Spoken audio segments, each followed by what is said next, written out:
Sejam todos bem-vindos a mais um Pod Breja e hoje eu vou receber aqui para trocar uma ideia com a gente, para falar de muitos assuntos, diversos assuntos e muitas polêmicas, um cara que é um dos incentivadores de eu estar aqui hoje.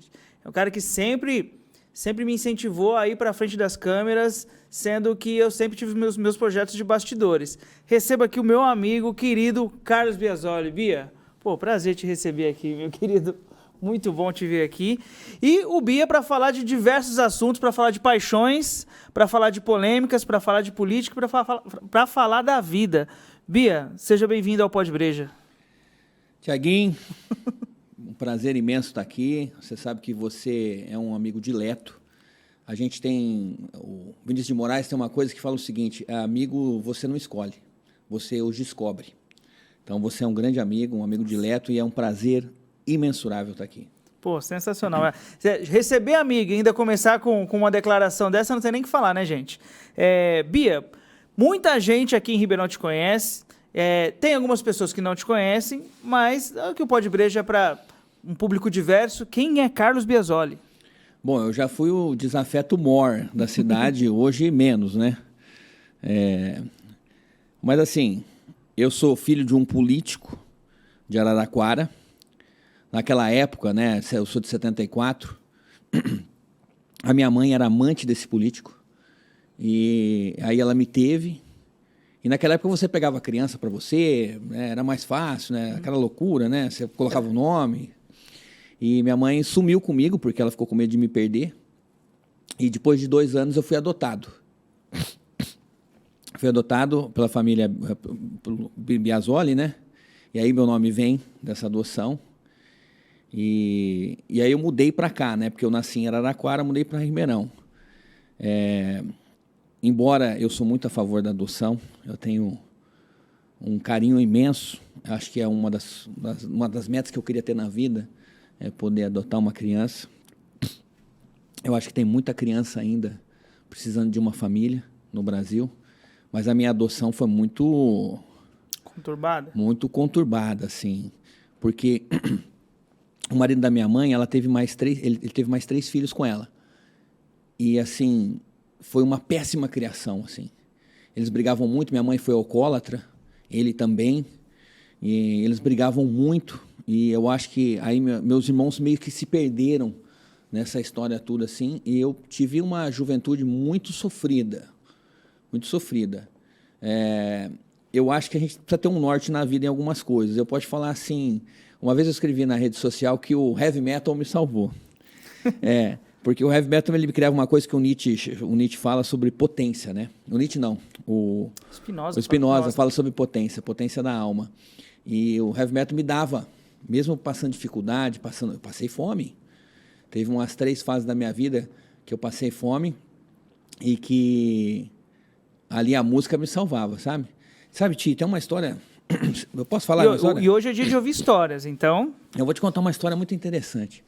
Eu voltei de São Paulo e naquela época ali do lado da Cianê, que eu morava ali perto, tinha o Pão de Açúcar. E o Pão de Açúcar, hoje é um outro supermercado, não sei qual que é o nome lá. E eu lembro que eu tinha R$30 para passar um mês. Nossa. E eu lembro que naquela época, R$1 dava para comprar um macarrão e um extrato de tomate. Dava 99 centavos, comprando um e outro. Naquela época, viu, gente? Pode parecer loucura, né? Vocês podem não entender, mas realmente... 99 centavos. Aí eu ia com a minha moedinha lá e comprava um macarrão e eu comia aquele dia, naqueles 30 dias ali, aquele macarrão e o extrato de tomate. Que dava, né, para fazer um macarrão no dia. Sem tempero, sem nada. Era uma coisa. E você sabe que no meu último dia, eu passei uma cena daquelas mais dantescas possíveis, assim. Por isso que eu acho que a gente está nesse frio agora. Eu vou fazer só uma parte antes de contar a história. A gente está nesse frio. Eu tô com um pouco de... Eu vejo as pessoas... Eu vi agora um rapaz do aplicativo. Eu falei, nossa, mas está frio, você está trabalhando de moto, né? Eu fico pensando nos moradores de rua, as pessoas que estão passando muita necessidade. O Brasil ainda tem 20 milhões de pessoas passando sobre insuficiência alimentar, né? Passando fome mesmo, né? E eu tenho muita preocupação com isso, porque eu já passei. Aí nesse dia, Ti, que era meu último R$1 de R$30. Dos R$30. Eu não sabia o que eu ia fazer no outro dia. Eu estava indo para atravessar ali a Costa e Silva, que, aliás, né, gente, como é que pode uma avenida das mais principais de Ribeirão Preto ter o nome de um sanguinário que assinou o AI-5? General Costa e Silva. A gente conseguiu reverter isso em alguns próprios, né, aqui municipais, mas a avenida ali ainda continua com esse nome. Assim, é uma coisa que tinha que mudar o nome, né? Tirar os ditadores, mas enfim, é outro papo. Eu estava atravessando a Costa e Silva e essa moeda de R$1 caiu no meio de uma grama, de um monte de grama. Eu vou te falar que eu tirei assim 1 metro em volta e eu não achei a moeda. Eu vi onde que ela caiu. E aquele dia eu voltei para casa, eram umas 10 horas da manhã, eu estava com fome, não tinha tomado café da manhã, porque eu não tomava café da manhã. Eu comia o macarrão tipo 10h30, depois eu comia o que sobrava para tarde e tal. E eu lembro que eu fui na casa dos meus irmãos e eu falei, pelo amor de Deus, me dá uma coisa para eu comer no outro dia. Fazia quase 2 dias que eu não comia. E eu lembro que eles riam, porque eu lembro que tinha quibes, tinha... Porque assim, o Biasoli fazia muita comida, assim, ele era aquele italianão, né? Então ele fazia quibe com lasanha, ele misturava tudo. E eu falei, pelo amor de Deus. Aí na hora que eu vi, assim, os quibes em cima da mesa, assim, eu lembro que eu coloquei no bolso. Eu peguei os quibes e coloquei no bolso, assim, eu fui socando no bolso, assim. Então, assim, a minha juventude, assim, até os meus 20 e poucos anos, assim, foi muito, muito, muito sofrido. Muito sofrido. E aí, o que me salvava, eu acho que era o estudo. Eu sempre fui um cara muito estudioso. Sempre gostei de ler grandes autores. Hoje eu não digo nem que é frustração, mas, assim, eu queria ter vivido de literatura. Mas o Brasil não tem dessas coisas. O Brasil é um país, né, que o Cartola foi redescoberto num lava-jato, sabe dessa história? Não, do Cartola eu não sabia. Gosto muito, mas não conhecia essa história. O Cartola caiu no ostracismo. E o Brasil tinha um grande colunista que chamava Stanislau Ponte Preta, que era, na verdade, um pseudônimo, né, que um jornalista famoso usava. E esse cara um dia foi lavar o carro, não tinha lava-jato, lavava no posto. Ele foi lavar no posto, e o Cartola tem aquela mancha aqui, né? O cara lavando o carro, o Stanislau olhou para ele. Escuta, você não é o Cartola? O cara falou, sou. Como é que o Cartola tá lavando meu carro? Lavando um carro, não faz o menor sentido. Não faz o menor sentido o Cartola tá lavando meu carro. Então, esse sonho de ser autor, né, de viver da literatura no Brasil é bem complexo. Eu tenho 3 livros, né? Eu tenho um, que é o Anfíbio. Eu tenho 2, que é anterior, que é O Poeta, o Álcool e o Lírio, e um que chama Promissores, Proscritos, agora eu esqueci, é de poesia concreta. Promissores Proscritos. E agora eu estou para lançar um, que é Textos de um Sujeito Ruim. Que não é sobre você. Não é, assim, são textos meus. Eu não me considero um ser humano muito bom, assim. Eu não no geral, assim, sabe? Eu gosto das crianças, dos idosos, mas eu não gosto muito das pessoas, não, assim, sabe? Eu gosto dos meus amigos, eu tenho essa coisa... E de bicho você gosta? Nossa, eu amo, né? Eu sei. Você sabe que tem uma coisa... Viu, pessoal? Tem uma coisa sem volta. Gato é uma coisa sem volta. Eu peguei uma pretinha na rua, né? Levei para casa. Aí a minha esposa pegou um gato no meio do mato, que tá lá em Garapava, tal, vira-latão, e trouxe, a gente estava com esses 2 gatos. Aí esse dia eu encontrei um gato na rua perdido, um puta frio. Aí eu falei assim, nossa. Aí eu tentei pegar ele, saiu correndo. Eu falei assim, gente, eu olhei para mim e falei assim, nossa, gato é uma coisa sem volta. Você começa 1, 2, daqui a pouco você está com... Você é um acumulador de gatos. Acumulador de gatos. Bom, voltando à fase aí da fome e tudo, aí eu consegui me recompor, arrumei alguns trabalhos e tudo, mas eu sempre quis viver da escrita, assim. Tive uma ilusão com o teatro. O teatro é uma... Você flertou com o teatro, ainda gosta de teatro, mas viver do teatro, não. Eu fui presidente do Ribeirão em Cena, ali, junto com o Gilson Filho, ali, com o pessoal. O Gilson foi um grande formador de nomes, né? Nossa, indiscutível. Indiscutível. Sabe que esse dia eu encontrei o Maurílio Biagi. Ele estava no dia da noite de autógrafo do Nogueira. Sim. Aí dei um grande abraço no Maurílio, porque o Maurílio, não sei se as pessoas não sabem, o Maurílio pagou o aluguel do Ribeirão em Cena durante anos. E ele pagava ou pela usina ou pagava do próprio bolso.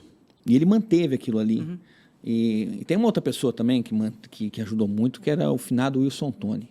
Sim. O Tony, uma vez, o Gasparini tentou fechar o Ribeirão em Sena, ele ia cortar lá, que a gente tinha 2 professores, e o Gasparini, o Tony gritava assim, eu sou advogado da DOC desse projeto, o senhor, Welson Gasparini, o senhor vai ter que derrubar a minha pessoa para derrubar esse projeto e tal. Comprava a briga mesmo, né? Eu lembro que o secretário da Cultura na época era o Seixas. Sim, Vicente Seixas. Aí eu falei assim, aí o Tony foi me entrevistar, né? Eu falei, mas como é que a gente vai acreditar no secretário da Cultura que o único livro que ele leu foi o Manual de Vendas da Unimed? Porque o Seixas era ligado à parte de vendas da Unimed. Nossa, mas o Seixas ficou muito pistola da vida comigo. Mas o Tony foi muito essencial para manter o Ribeirão em Sena. Aí depois a gente foi perdendo, né? Aí também... Hoje a gente tem em Ribeirão pessoas que vivem da comunicação e que estão não só na comunicação, como diversas outras áreas, que são filhos desse projeto, né? Eles entraram para a vida, porque era um projeto que não formava só a parte artística da pessoa, né? Mas intelectual também, porque os alunos ali liam, estudavam, né? Os grandes autores de teatro. Acabei de encontrar uma atriz, eu fui levar meu filho no psicólogo, encontrei com ela cruzando no... Ela virou uma grande profissional de RH. E a gente falou do Ribeirão em Sena. Ué, assim, fazia muitos anos que eu não falava do Ribeirão em Sena, hoje eu estou falando pela segunda vez.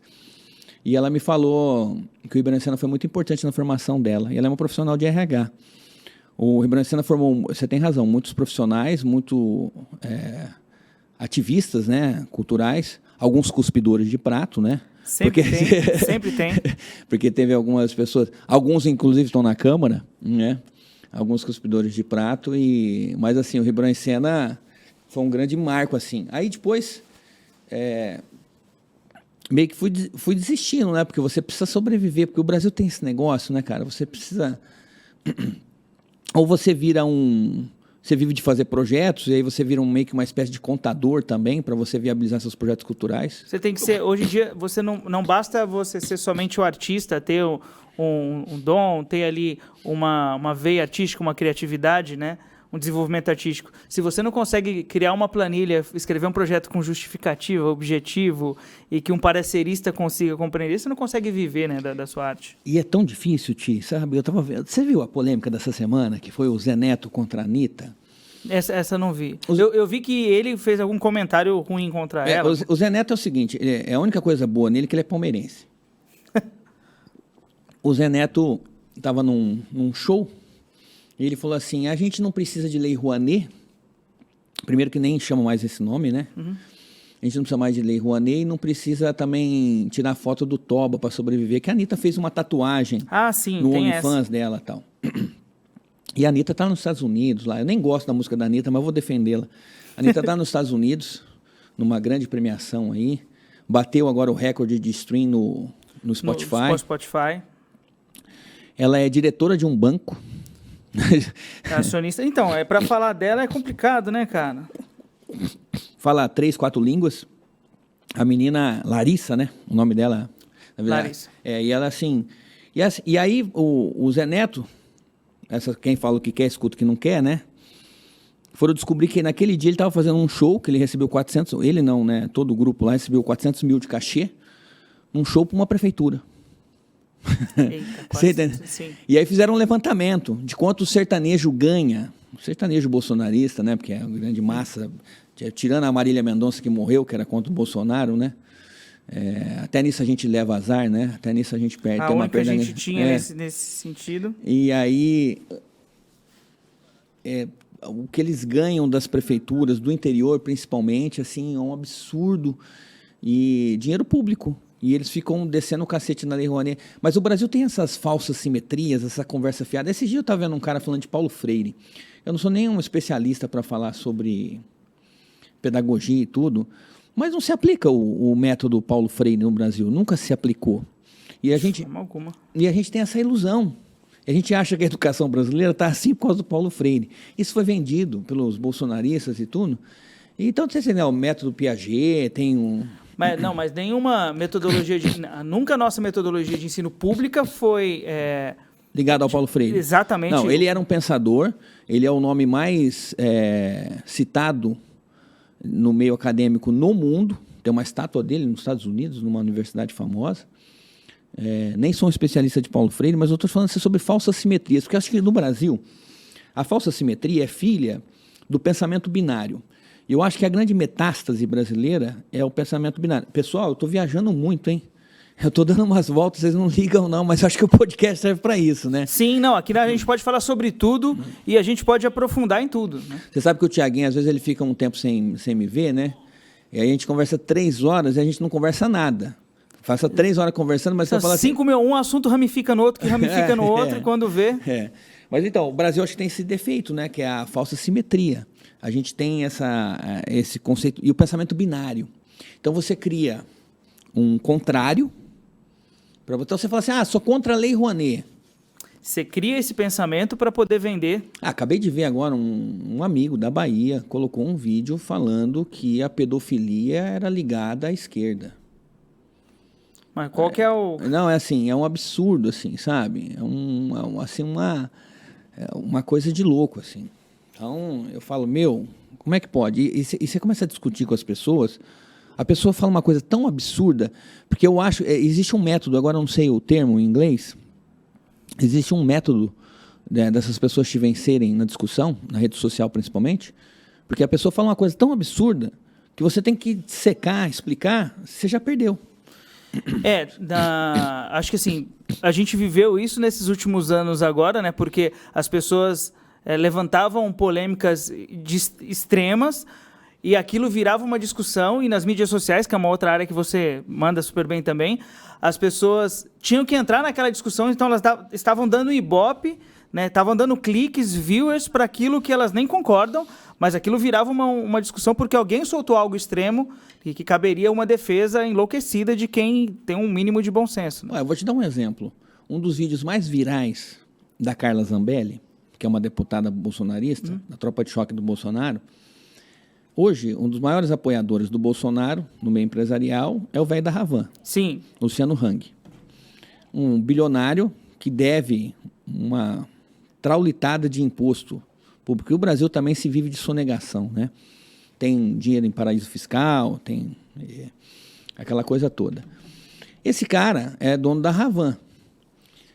A Carla Zambelli, né, há uns 5, 6 anos atrás, um dos vídeos que mais viralizou dela, ela para em frente a uma loja da Havan e fala assim, e aí eu não estou fazendo nenhuma defesa da Dilma, tá? Estou fazendo uma defesa sobre esse caso.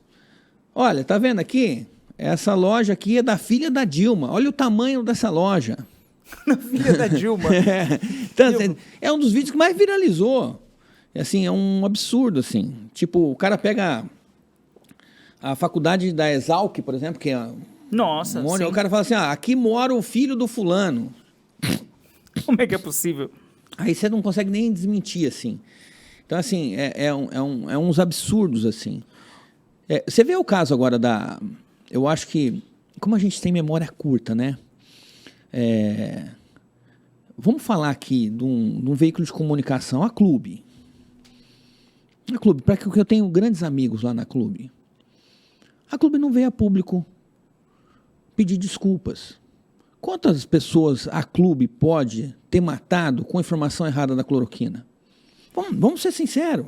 Nos Estados Unidos está rolando processo, não sei se você sabe disso. Não sabia. Falando, das pessoas que acho que foram enganadas e tal. Eu vou te dar um exemplo. Bruno e Marrone. Falando aí dos sertanejos, né, que são negacionistas e tal. Porra, a figura do Bruno e Marrone é uma delícia, os caras, né? O cara bebe, canta bem, uma delícia. Um dia eu fui assistir a live deles. Eu não gosto de sertanejo, mas eu gosto da pessoa, assim. É gostoso você ver o Leonardo falar. Nossa, o Leonardo... Você ri. Dá vontade de ser amigo dele, né? Dá vontade de ser amigo, né? Você pega aquele menino lá, o Gustavo Lima, tem uns áudios dele que viraliza. Eu não sei quanto que custa, eu quero saber quantas vezes eu vou pagar. Meus credores... Vai ficar pro mês que vem. Então, assim, são os caras que eles falam mesmo a alma do povo, assim. O Bruno e Marrone, numa live de milhões de pessoas, defendeu a cloroquina. E ele deu um testemunho pessoal que ele tinha sarado, porque a gente descobriu que a cloroquina tinha um efeito placebo. Né? Porque um grande número de pessoas iam sarar da Covid, mas um grande número ia morrer. E o cara tomava cloroquina e defendia a cloroquina. Nossa. Você vê aqui o caso que 2 vereadores, um do Novo, que é esqueci o nome dele. O Rodini? O Rodini. E o Novo, gente, o Partido Novo, ele é o bolsonarismo de sapatênis, com cartão personalité. Não tem diferença nenhuma. É aquilo. O Rodini era aquele cara que estava no meio do buraco uma vez bebendo água, lembra? Falando, aqui tá vazando água do Daerp. É esse cara aí. Doido. Ele saiu vendendo que... Lembra? Ribeirão por uma Ribeirão melhor. Era uma, Sim, eu lembro disso. Era uma loucura. Lembro dessa campanha. E a outra é a Gláucia. A Gláucia, eu conheço a família dela. O pai dela é o Carioca. Os irmãos... A Gláucia é irmã o Glauco, que foi jogador de futebol. Tenho 2 irmãos, o Glauber e o Glaucio, foram meus amigos de infância e tal. Eu tinha um carinho muito grande pela Gláucia. A Gláucia defendendo a cloroquina agora, porque ela está muito empenhada em ganhar voto.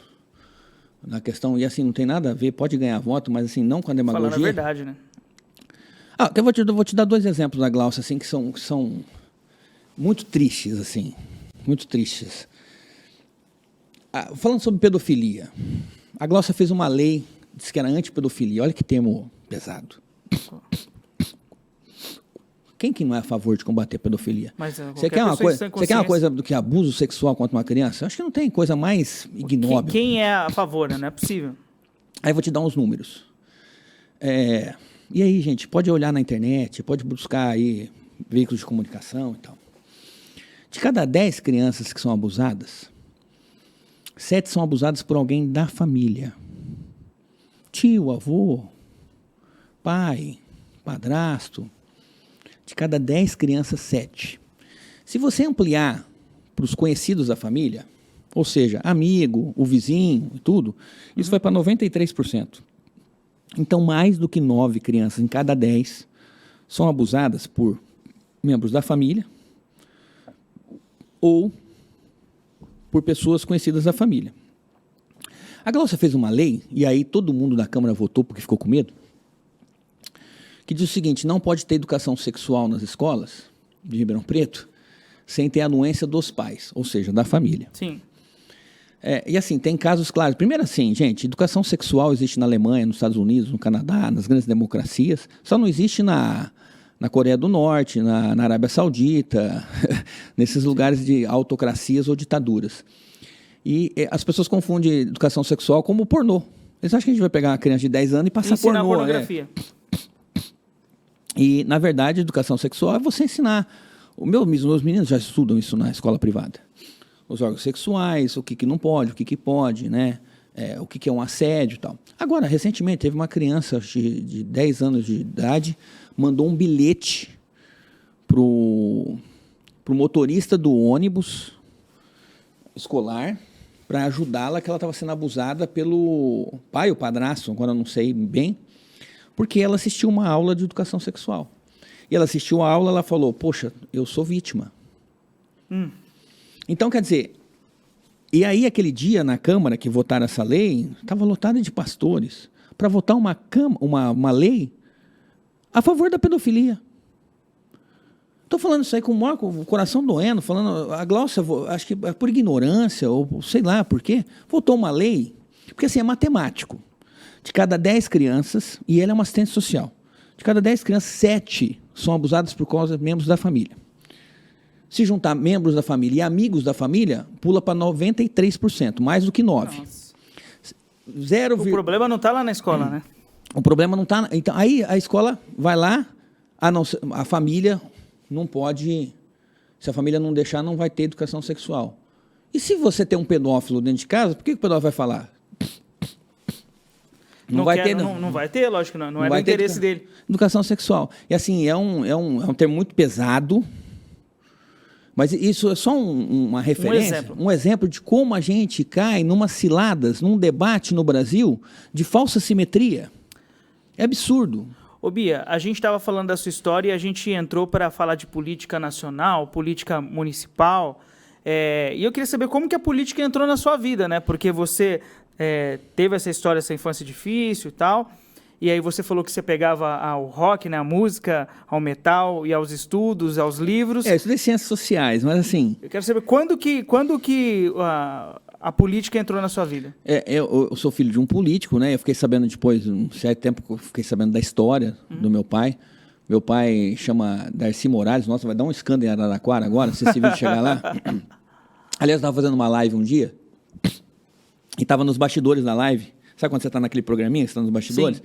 E tinha um vereador, que eu acho que o Gerson da Farmácia, um vereador muito atuante em Araraquara. Era uma live com ele, com o deputado Caruso e a superintendente de uma entidade que chama, não sei o que, das meninas, Oficina das Meninas, em Araraquara, que faz um trabalho lindo, só com mulheres, meninas, né, com crianças. Aí eu falei, Gerson, você sabia que eu sou filho do Darcy Morales? Ele quase caiu para trás. Aí eu contei a história rápida para ele assim, ele assustou. Então, assim, o pessoal lá de Araraquara que se vê esse vídeo vai assustar, sabe? Mas eu sou filho de um político. E eu acho que, assim, a política é transformadora. Eu estou um pouco chateado com a política porque eu acho que o Brasil vive um momento de distopia, que eu acho que ele está arrefecendo. Porque eu acho que nenhum país do mundo consegue sobreviver sem a esperança. Sobreviver sem a alegria. Agora, os últimos anos, meio que a gente redescobriu a maldade nas pessoas, nos amigos, nos primos, né? Você acha, mesmo na pandemia, você acha que as pessoas diziam que a gente ia sair melhor? Você acha que o resultado foi ao contrário? De maneira alguma. Eu vou dar um exemplo, por exemplo. A gente tem ali de 15% a 20% das pessoas no Brasil hoje que tem um pensamento proto-fascista. E a gente está falando de um país que é o maior país católico do mundo e que tem não sei quantos milhões de evangélicos, que são cristãos.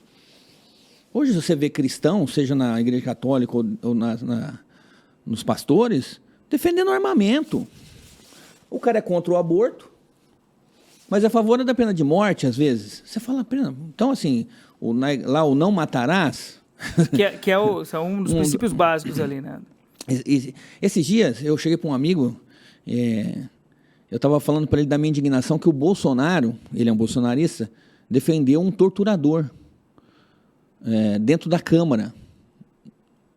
Falou do Ustra. Esse cara colocava ratos nas vaginas das mulheres. Aí ele pegou, aí eu peguei ele no contrapé. Eu falei assim, escuta, você vai na Semana Santa agora, tem um dia que você não come carne? Aí ele falou, na Sexta da Paixão. Eu falei, então, vamos relembrar que na Sexta da Paixão as pessoas não comem carne porque Jesus sofreu, morreu, Sim. Foi torturado, né? Aí ele falou, não, ele não foi torturado. Eu falei, como assim? Levou chicote, não foi torturado. Chicote nas costas, espancado, coroa de espinhos, ficou seminu. Pregaram ele na cruz, colocaram prego no... Isso não é tortura? O que é isso? Não, ele foi pregado na cruz. Eu falei, não, pelo amor de Deus, vamos negar isso. Ele foi... E eu não sou nem um especialista do cristianismo, tá? Mas, assim, é inegável que ele foi torturado. E você deixa... Aí, na Sexta-feira Santa, o cara que defende um cara que falou de um torturador tá com a consciência tranquila porque ele não comeu carne. Então, é um absurdo a pessoa se respaldar nisso, né, para poder defender esse tipo de ideologia, né? Ou seja, sem nenhum estudo teológico, negando boa parte da Bíblia e respaldado em um trecho ali para poder defender situações como essa. E, Bia, então eu tinha te perguntado, né, como que a política entrou na sua vida, né? Antes de você fazer esses trabalhos que você faz na área política e ter esses conhecimentos, né? Você já teve outras atividades, já fez outras coisas? Não, já vivi de tudo. Qual foi o seu primeiro emprego? Pô, meu primeiro emprego foi com 11 anos, eu lavava um banheiro ali na rua São Paulo. Naquela época eu podia trabalhar, porque, gente, eu tenho 47 anos. Naquela época não tinha lance de proibir criança trabalhar e tal. E com 12 anos eu tenho um registro numa contabilidade, eu era office boy. E eu andava Ribeirão Preto inteiro. Caetano Paulini, acho que era o nome, era depois Chiquinho Contabilidade. Eu trabalhei ali, acho que foi meu primeiro registro. Mas assim, a política, como eu disse assim, eu acho que a gente tem que tentar cada vez mais embutir a esperança nas pessoas. É que o Brasil, como diz o Milo Fernandes, ele tem um grande passado pela frente. Nossa, essa frase é É ótima. porque assim, ninguém praticou no Brasil, vamos falar assim, qual que é a maior flagelo da humanidade? As cruzadas cristãs, o nazismo, as mortes promovidas na União Soviética? Não, o maior flagelo da humanidade se chama escravidão. Ninguém praticou o maior flagelo da humanidade do que essa terra aqui, do que o Brasil. Foram mais de 300 anos dessa prática horrorosa e ignóbil. E a gente só saiu, foi o último país a sair a prática da criando leis excludentes, proibindo negros de estudar determinadas matérias, em determinadas escolas, proibindo negros de ter alguns determinados empregos, como na época cocheiro, atendente. Então esse país é um país, embora seja o maior país católico do mundo, a nossa miscigenação é lindíssima, mas a gente tem um país muito desigual, um país muito desumano. E você sabe que, eu não sei se eu vou fazer a pronúncia certa, que é uma filósofa, Hannah Arendt, ela tem um termo que chama banalidade do mal. E ela fala sobre o nazismo, mas ela não fala sobre os nazistas, esse termo, banalidade do mal. Sabe o que ela fala, Ti? Ela fala, eu vou chegar na fase da minha parte da política, tá? Ela fala, a Ana, como é que virou banal para a mulher que fazia os uniformes dos presos judeus? Para o cara que era motorista, que levava os judeus atrás para a câmara de gás. Não era o guarda. Como é que isso não doía, né? Como é que isso não... Como é que o cara que limpava os corpos ali, que não eram os guardas, eram gente comum que comprou essa ideia. Então a gente vê, é lógico que tem... eu vi esses dias o pai do Diogo Mainardi, que é um colunista que era da Veja e tudo, que era do Manhattan Connect, ele fala assim, então um vídeo, você procura na internet, você acha que eu não vou dar espaço para negro em propaganda, não sei o quê. É uma coisa dos anos 80, que naquela época ser racista não era problema. Mas a gente fala coisa de 30 anos atrás. O Brasil saiu... olha que coisa louca. Quem fala isso daí é um ex-presidente da OAB. Poucas pessoas acima de 40 anos viveu, ninguém acima de 40 anos, porque a gente saiu da ditadura, né? Em 89, né? Então a gente coloca assim, ninguém acima dos 40 anos viveu e morreu dentro de uma democracia no Brasil. Eu nasci na ditadura, nasci em 74, lógico que ela estava arrefecendo, né? A gente tinha um presidente que era o Figueiredo, que dizia que gostava mais de cavalo do que de gente. E a outra falsa simetria. O governo militar foi excelente. O governo militar foi... Essa é outra, né? Deixou uma hiperinflação, deixou a maior dívida externa mundial, deixou um país desigual. E ainda há quem defenda. Há quem defenda. Então, assim, de cada 10 crianças, 7 estavam fora da escola. Aí vem um cara, assim, você está num churrasco, o cara fala assim, não, porque na minha época...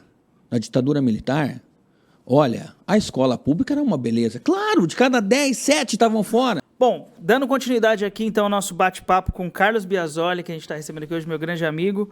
Bia, então, nesse podcast aqui, é um pouquinho diferente dos demais, você já deve ter visto por aí, a gente tem um quadro, que é, né, se você tomaria ou não uma breja com essas pessoas. Então, tem umas figuras ilustres aqui, que eu queria que você comentasse, você sentaria para tomar uma breja com elas, e se você quiser explanar um pouco mais sobre o assunto, por que sim ou por que não. Claro. Então, vamos lá. Jojo, solta o primeiro aí pra gente. Duarte Nogueira. Poxa, você sabe que eu briguei muito com o Duarte Nogueira, né? Porque o PSDB, eu tenho um voto pro PSDB, que foi o segundo turno pro PSDB, que eu votei agora na eleição, votei na Cris, e votei no segundo turno, votei pro PSDB. Eu tava conversando com o Daniel Gomes, que é o vice do Nogueira, aí eu peguei e falei assim, bom, eu tenho um voto pro PSDB, e você tem um voto, falei pra ele, que é meu, né? Porque eu votei no PSDB pela primeira vez por sua causa. Mas assim, eu acho que o governo Nogueira, ele fez um governo com muitas soluções, ele se mostrou muito empenhado, tinha perdido 3 eleições já, né? Pegou uma cidade de terra arrasada, E ele usa exatamente essas palavras. É, terra arrasada.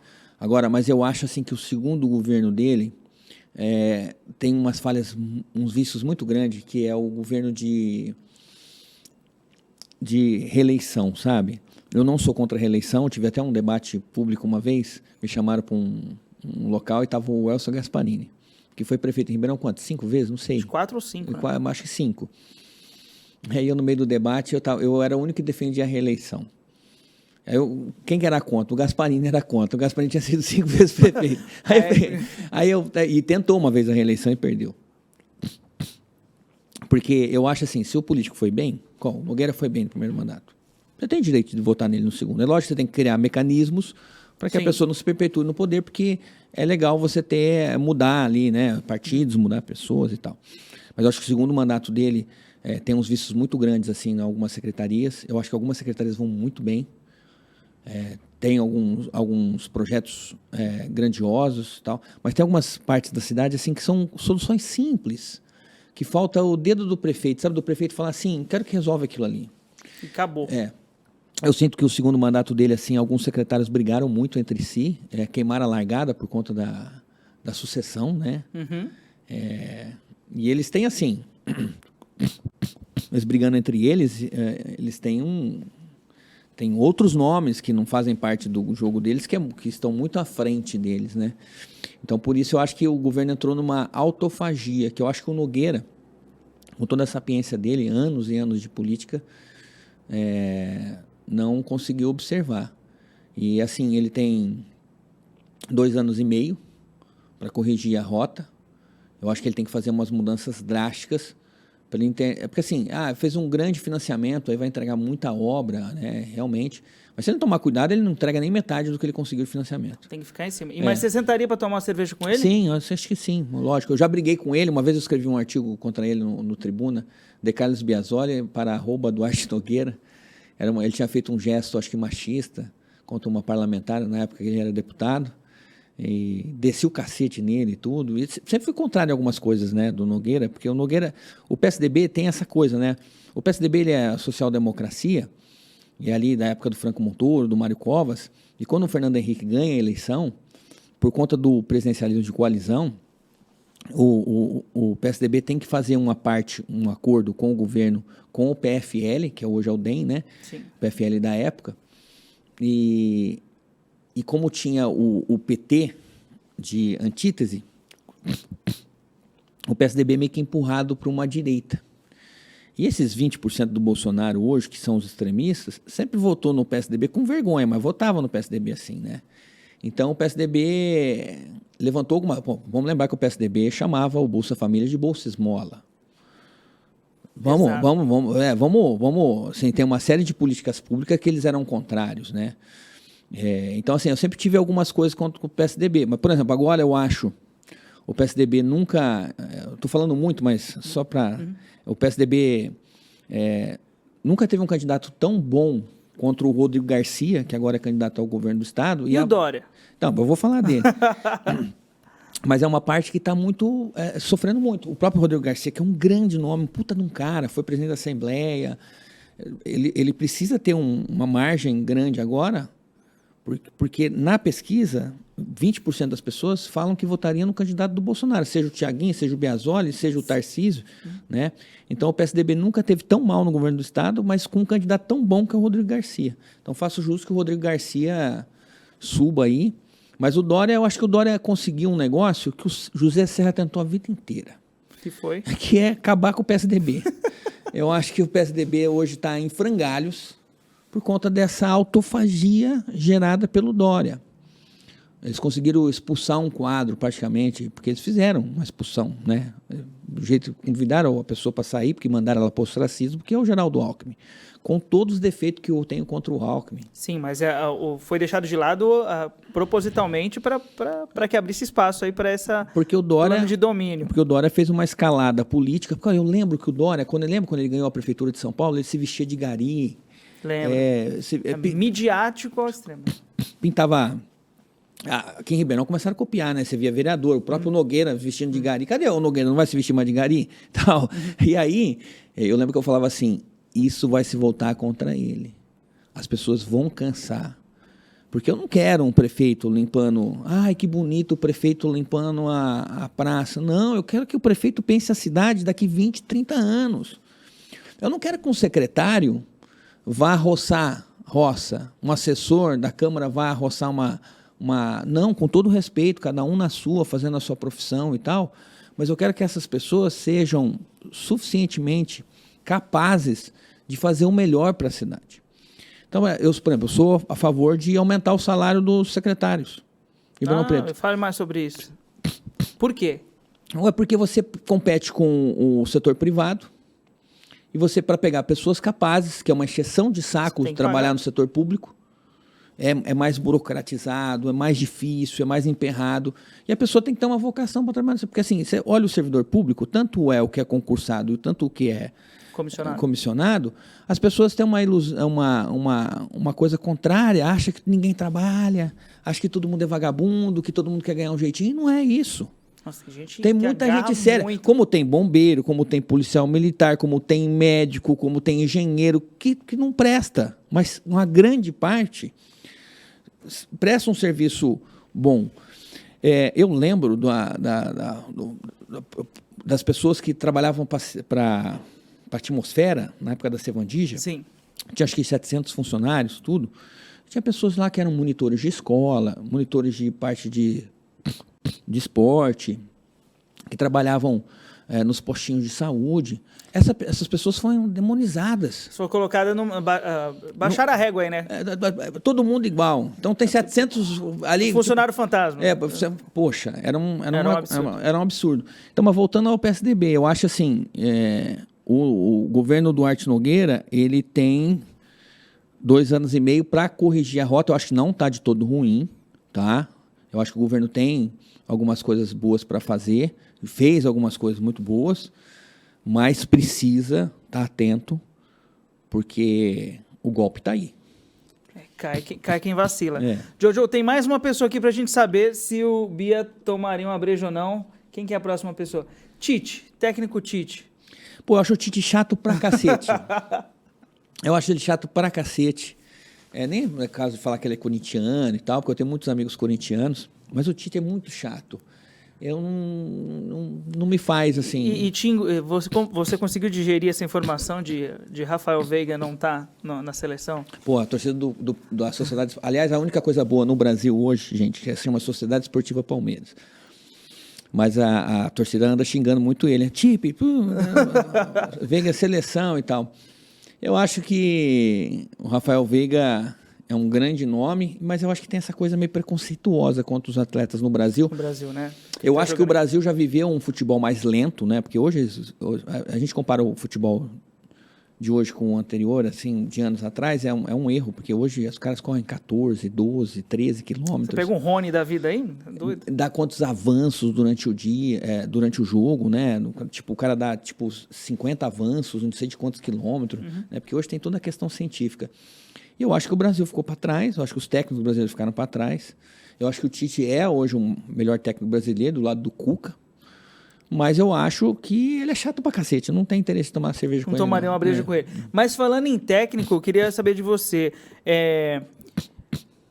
Além de Camões, Portugal te dá mais alguma felicidade, assim? Pô, Fernando Pessoa é uma grande paixão que eu tenho, né? Tabacaria é um poema maravilhoso. Tem o Cordeiro de Sá também, é um grande poeta. Tem até uma música da Adriana Calcanhoto que ela canta um verso. Além desses poetas... Eu sou uma espécie de intermédio, um negócio assim. É lindo esse poema. Mas assim, o Abel Ferreira a gente tem um pôster do Abel Ferreira em casa, no quarto do Miguel Biasoli. O Abel Ferreira é um puta de um cara. Não é gostoso? Ele é o maior técnico da Sociedade Esportiva Palmeiras. É o maior técnico que já administrou o Palmeiras. Não tem... Quando eu vim no Roda Viva, eu fiquei pensando que assim, o que faz uns jornalistas e uma editoria-chefe de um programa tão conceituado como é o Roda Viva, né? A curadoria ali para levar convidados, não é qualquer um que eles vão chamar. O cara está há poucos anos aqui, 2 anos aqui, nem isso, e o cara ser chamado para ser entrevistado. e a maneira como ele respondeu esse convite, como ele se portou ali e o serviço que ele prestou ali participando daquele programa foi sensacional. Bom, as entrevistas dele desde a primeira são grandes entrevistas, independente de você torcer para outro time, as entrevistas dele desde a primeira são grandes entrevistas. Ele estudou o Palmeiras antes de chegar no Palmeiras, ele sabia o nome dos jogadores, sabia a história do Palmeiras. Ele citou, na primeira entrevista, acho que ele citou, quando o Palmeiras é o único time que representou a seleção brasileira, que foi na inauguração do Mineirão, em 51, do roupeiro. Aliás, foi a única vez que um técnico estrangeiro dirigiu o Brasil. Acho que era o Filpo Nunes, um negócio assim, se eu não me engano, que era o técnico do Palmeiras, porque pegaram todo mundo, todos os jogadores, até o roupeiro, colocaram a camisa do Brasil e estreou contra o Uruguai, em 51. Foi a inauguração do Mineirão. E o Abel, ele soltou um livro agora. Sim, eu não consegui comprar ainda. Eu fui a São Paulo, estava em falta. Eu comprei esse livro, tá com o Miguel para ele terminar de ler. Eu acho é muito legal essa parte didática e essa paixão e essa questão de competir. Eu acho que o Abel tem um conceito que ele mudou, está mudando inclusive no futebol brasileiro, mas mais no Palmeiras em si. Eu acho que é a questão tática, mas acho que é o conceito mental. Sim. Porque você vê que o jogador de futebol, que é todo atleta de alta performance, precisa ter acompanhamento. Bom, eu gosto de bodybuilding. Eu gosto muito, muito de musculação. Você vê os caras hoje, você pegar um bodybuilding, por exemplo, o Ramon, que agora pegou em segundo no Arnold, em Ohio, se eu não me engano, esse cara precisa ter uma força mental muito grande para subir no palco da maneira que ele subiu. E ele vai enfrentar um dos maiores físicos de todos os tempos, que é o Sibum, que é um canadense, que é 3 vezes campeão do Olímpia na Class Physique, se eu não me engano. O cara tem um shape. O cara precisa ter uma cabeça. E o Abel trabalha bem com isso, né? Você percebe isso, talvez. Quantos atletas que, quando ele chegou lá, eles tinham um X rendimento e essas pessoas, em qualquer outro time, talvez estariam no banco, às vezes descartadas, mas ele fez essas pessoas virarem o jogo. O próprio Rafael Veiga. Exatamente, trabalhou o psicológico dessas pessoas, né? Muito bem. Ele transformou o Danilo, quem lançou o Danilo foi o Luxemburgo, vamos fazer jus aqui, mas ele transformou o Danilo hoje num jogador mais moderno do Brasil. O Danilo hoje, deixa eu te contar um negócio, o Danilo, eu fico muito tranquilo de escrever isso, porque eu escrevi isso antes do Tite esnobar o Danilo, que agora ele chamou o Danilo. Mas eu lembro que eu escrevi assim, se o Danilo pisar num Arsenal da vida, numa Roma da vida, num Barcelona da vida, num Atlético de Madrid da vida, ele é chamado para a seleção brasileira na primeira convocação. Por causa desse preconceito que tem no Brasil, porque o Danilo é um jogador muito moderno. Ele vai estar, com certeza, não sei se ele vai estar nessa Copa, mas com certeza ele vai estar na próxima Copa. Mas eu não torço para a seleção brasileira mais, assim, não torço contra, mas não torço a favor. Mas não empolga, não te empolga. Meu negócio é o Palmeiras, assim. E tá gostoso, né? Tá gostoso. Tá gostoso demais. Não, gente, a única coisa boa, se você não tem um time para torcer, torça para a Sociedade Esportiva Palmeiras. Jojo, tem mais uma pessoa para ver se o Bia tomaria uma breja ou não. Ciro Gomes. Pô, você sabe que o Ciro... Dotado de uma inteligência emocional. Não, o Ciro é um cara muito preparado, é justamente isso. Eu acho que, assim, as pessoas não sabem, mas a gente tem vários tipos de inteligência, né? Inteligência lógica, uma série de inteligências. E uma delas é a inteligência emocional. Às vezes você é um cara bom para fazer conta de matemática, mas você às vezes é um cara que bate na mulher, se bobear. Não é o caso do Ciro, que ele já foi acusado de bater na mulher, mas é mentira. O Ciro, eu acho que lhe falta uma inteligência emocional. A inteligência emocional do Ciro é igual a do Collor.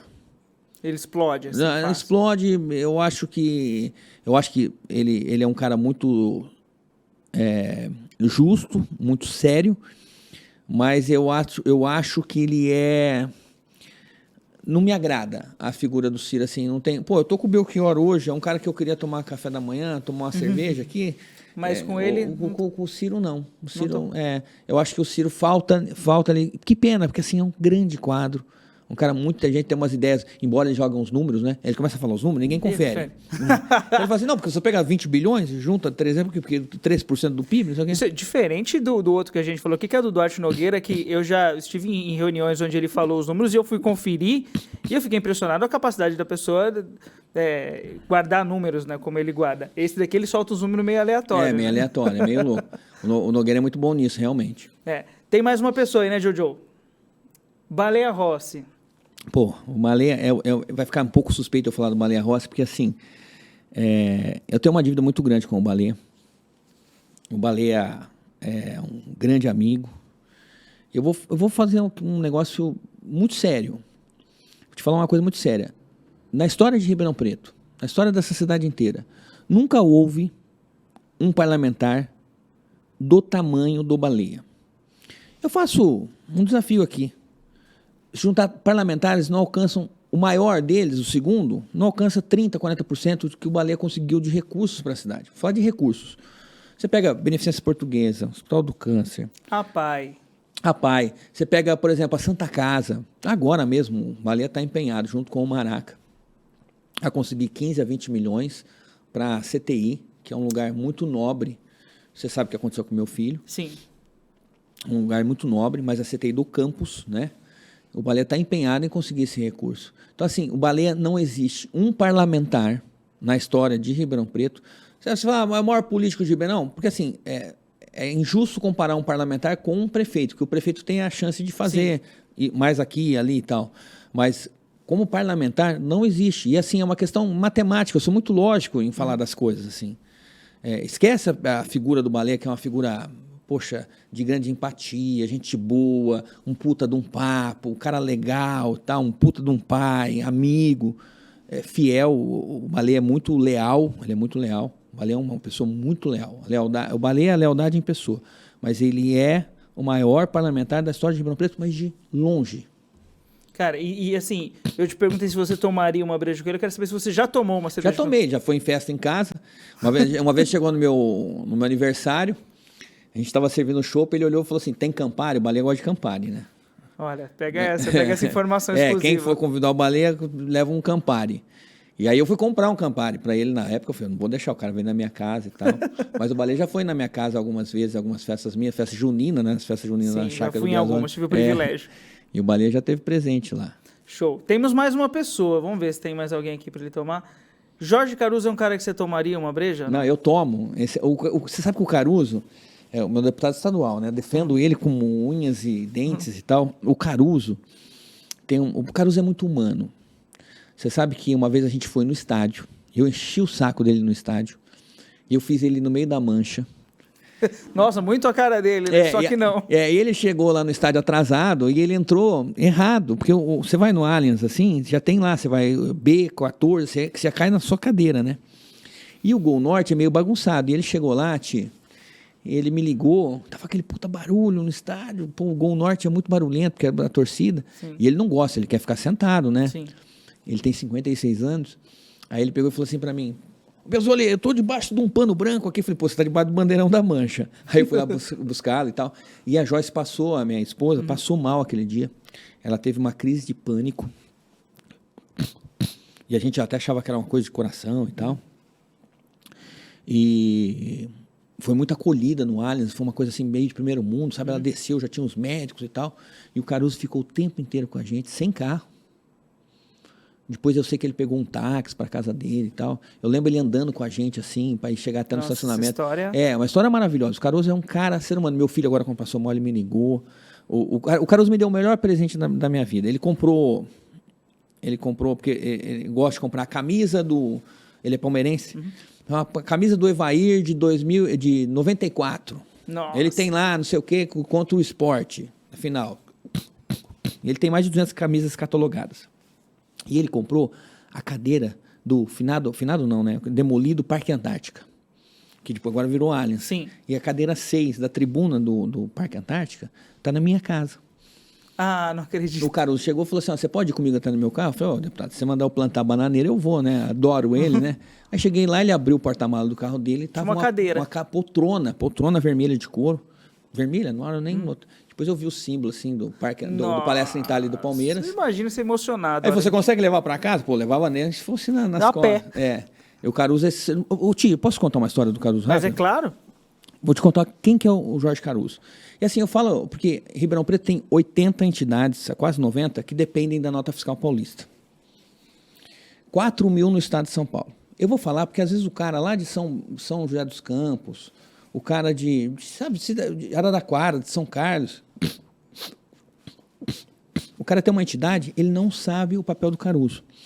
A gente estava na Câmara de Ribeirão Preto e tinha umas entidades ali, o Peruque, que era do Círculo Operário, Sim. Tinha o Mário, né, que cuida das entidades, tem um programa das entidades, e eles estavam falando que o então governador na época, o Geraldo Alckmin,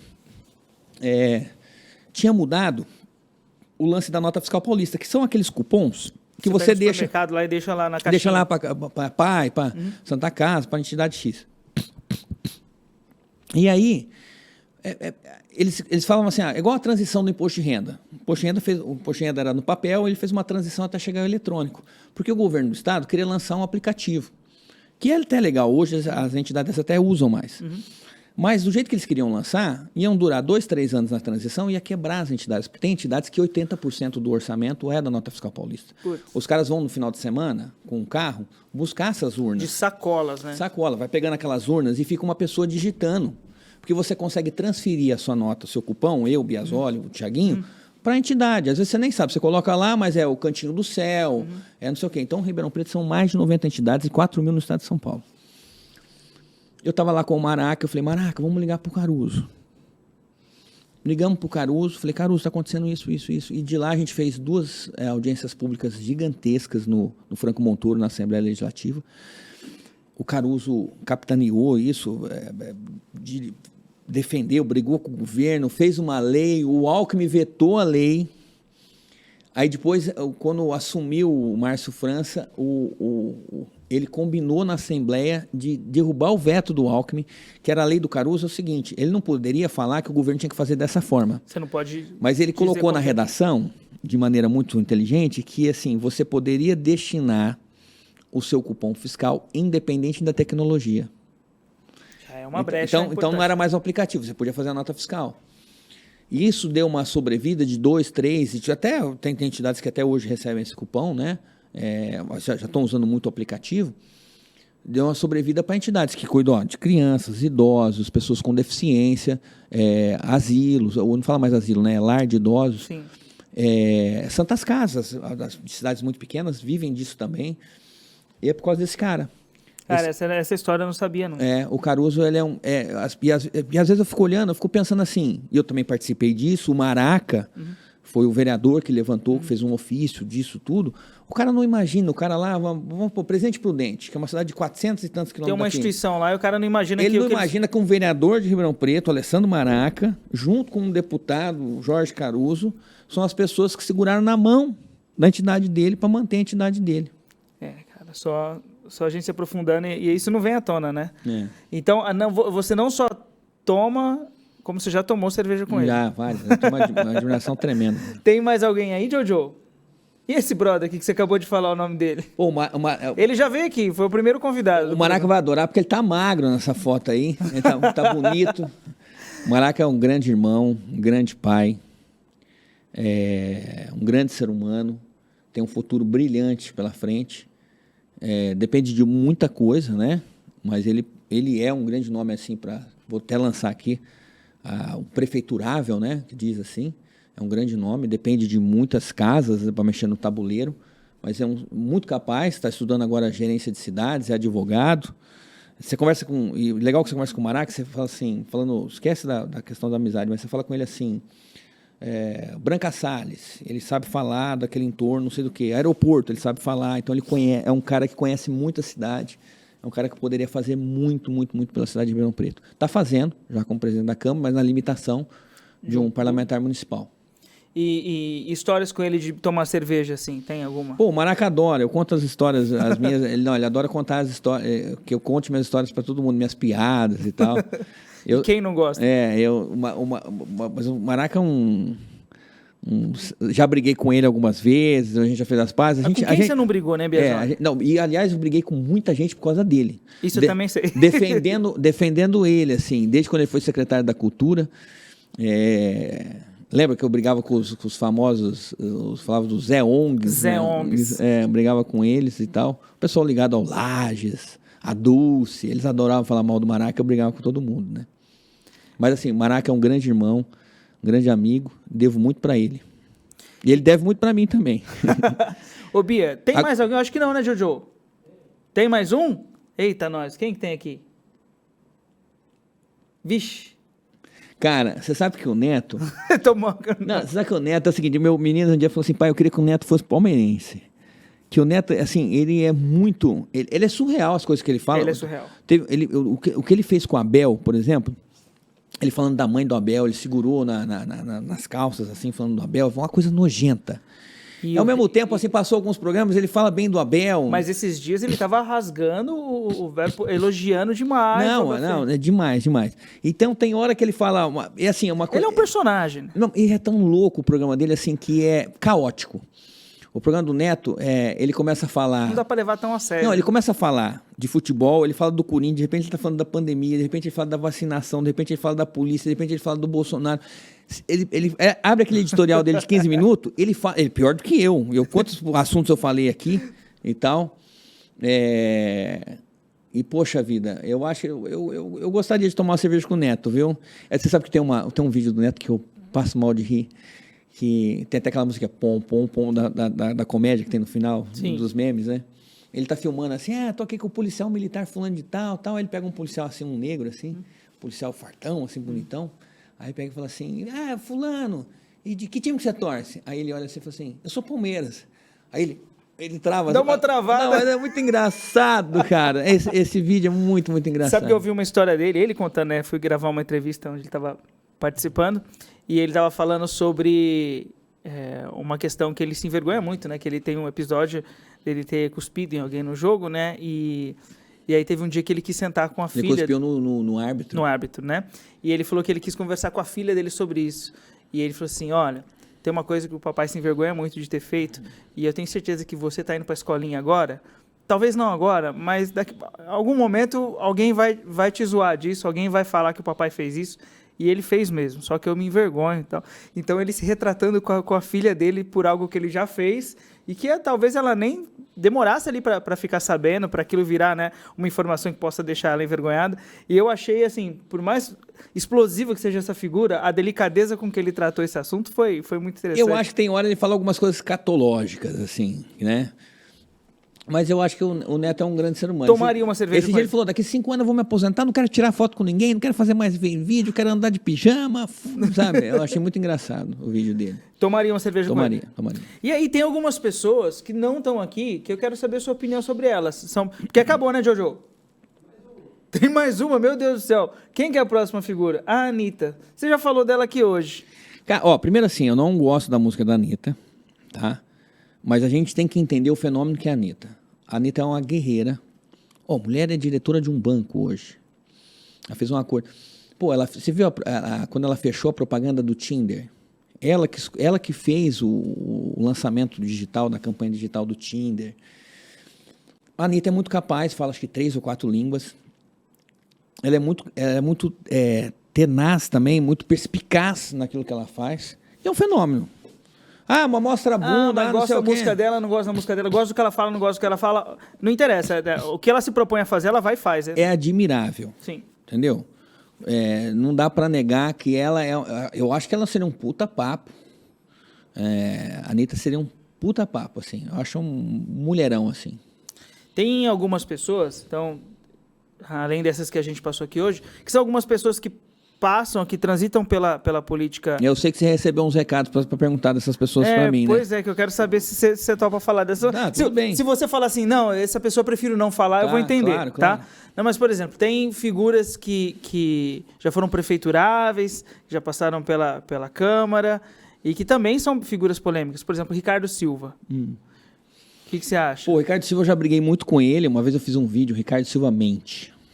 Pesado. Eu falei assim... Muito a cara do Biasoli. porque assim, puto, o Ricardo Silva, ele tem um negócio que me incomoda muito, ele usa muito da demagogia para enganar as pessoas, assim, né? Então, mas assim, eu acho que um menino bom, mas não me agrada o tipo de política que ele faz. Já foi na minha casa uma vez, ele foi numa festa junina em casa, tem uma foto minha com ele. Cara, mas as suas festas juninas, assim... Ali já pegava toda a fauna inteira ali. Mas assim, o Rodrigo Simões... Nossa, esse... O Rodrigo Simões brigou com ele, porque ele ficou sabendo que ele tinha ido na minha casa, porque o Rodrigo Simões não me suporta, né? Porque o Rodrigo Simões é outro também, desculpa, não, acho que ele não tá aí, mas eu quero falar. O Rodrigo Simões tem uma frase que colocaram num vídeo que mandaram para ele, que eu vi essa frase, falei, nossa, essa pessoa é muito gênio, uma pessoa que escreveu isso aí para ele, que você já foi jangado, hoje você é um pau oco boiando no brejo. Não, porque assim... Pesado. Porque assim, o Rodrigo Simões é um dos grandes cuspidores de prato de Ribeirão Preto. Fazer o que ele tentou fazer com o Maurílio Romano Machado, um dia eu conto para vocês, viu, pessoal? Mas assim, se tem uma coisa que eu acho insuportável nessa vida, é a ingratidão. E o Rodrigo Simões é uma das pessoas mais ingratas que eu conheço na vida. Putz, pesado. Eu vou até partir para uma figura mais pra nacional. Amenizar? Para dar uma amenizada, né? Que é uma figura bem tranquila. Você imagina o Rodrigo Simões falando de mim depois disso aqui. Imagina, vou chamar ele aqui para perguntar o que ele acha de você. Porque aqui senta gente para falar de tudo, de todos aqui, tá? Então, mas por exemplo, Sérgio Moro. Pô, você sabe, o Sérgio Moro, se você olhar assim pela escalada do Sérgio Moro, seria Mas você pode chamar de escalada? Não é um negócio decrescente? Não, mas assim? se você olhar a escalada dele, desde quando ele surgiu e tudo, aí você começa... Porque assim, agora a gente tá falando da pedofilia, quem é contra combater a pedofilia, né? Mas e quando você inverte, faz a falsa simetria? Quem é contra combater a corrupção? Então você olha o Sérgio Moro, você fala, recuperaram 6 bilhões, que geraram um prejuízo de quase 100, e o Sérgio Moro corrompeu, que é uma coisa que uma república não pode corromper, que é a Constituição. O Sérgio Moro, ele fez um negócio que você não deve fazer em democracias, que é usar o aparelho do Estado para perseguir uma pessoa. E aí não quero fazer defesa do Lula e tudo, de político nenhum, mas quando você combina, faz uma combinação, você imagina, se você tem um processo, seja contra a sua mulher de divórcio, seja contra o seu ex-sócio, ou seja como uma empresa que não te pagou, você imagina o advogado da parte que está combinando com o juiz o que ele vai fazer. Você entendeu? Sim. Porque ninguém sente a injustiça no peito quando ela não é contigo. Então a gente não pode ser democrata até a página 5. Até aqui eu sou democrata. Aqui não, para prender todo mundo, pode fazer. Não. E o Sérgio Moro usou o aparelho do Estado. O Sérgio Moro grampeou. Eu fui assessor da OAB e tem uma das coisas importantes que eu aprendi que são as prerrogativas da advocacia. Porque o advogado, por mais paupérrimo que seja, contra um escritório grande, ele tem a letra da lei. Então, quando ele pega um pobrezinho e pega um rico, usando a Constituição, que é a baliza de tudo, você equilibra dentro da justiça. Olha, mas os grandes advogados protelam... Lógico, a justiça brasileira tem muitos e muitos erros. Um deles é ter a questão ideológica dentro do judiciário brasileiro. Dentro do judiciário e dentro do Ministério Público, que é um braço que é do Estado, que não é do judiciário, mas que trabalha junto com o judiciário. Se você pega... E assim, o Brasil, a gente está falando das mazelas do Brasil, o Brasil é um país muito corporativista. Nossa, né? Em todas as áreas. Então você pega assim, por exemplo, o Conselho Nacional de Justiça. É uma vergonha. Esses caras... você pega aquele juiz que brigou com o guarda na pandemia. Lembro.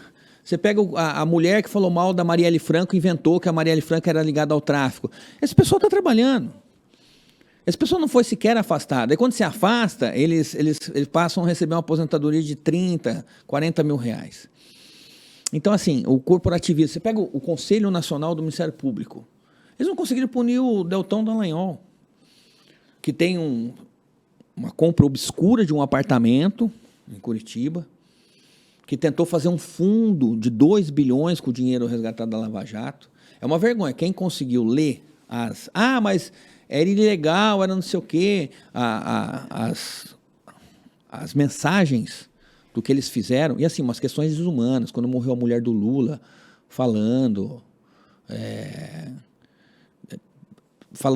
comemorando a morte de outra pessoa, por mais que você seja contrário a uma pessoa... Cara, você não pode sambar em cima do sofrimento do outro, né? Eu acho o Bolsonaro um ser humano execrável. Eu não quero a morte dele, eu quero cadeia para ele. Acho que uma hora ele... Era um outro personagem que eu ia te perguntar, né? O que você acha dessa figura? Eu acho que o Bolsonaro, ele tem algumas coisas que ele espelha na direita brasileira. Eu sou a favor de muitas questões da direita, né?